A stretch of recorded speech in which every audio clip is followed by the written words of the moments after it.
Ukraine's President Volodymyr Zelensky is in Washington today for one of the most important meetings of the war so far. He'll sit down with US President Donald Trump and a group of European leaders to discuss a possible peace deal with Russia.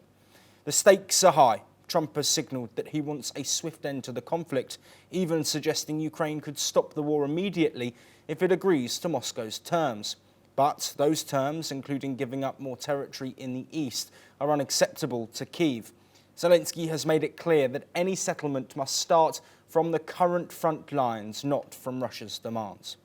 European leaders from Britain, France, Germany, Italy, Finland, the EU and NATO will also be at the White House. Their presence is aimed at supporting Zelensky and preventing a repeat of February's tense Oval Office encounter when Trump clashed with the Ukrainian president. The White House has scheduled back-to-back meetings, first a one-on-one between Trump and Zelensky, and later a joint session with the Europeans.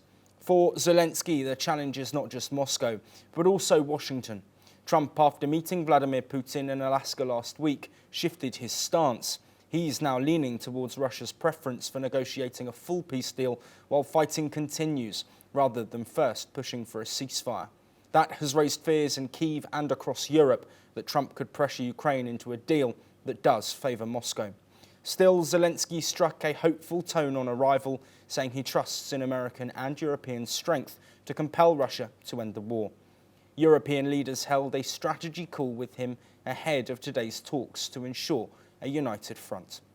On the battlefield, Russia continues to grind forward, pressing its advantage in manpower and weapons. Ukraine, meanwhile, hopes that technology, resilience and European aid will help it hold the line, even if ties with Washington become strained. And as diplomacy unfolds, the human cost continues to mount.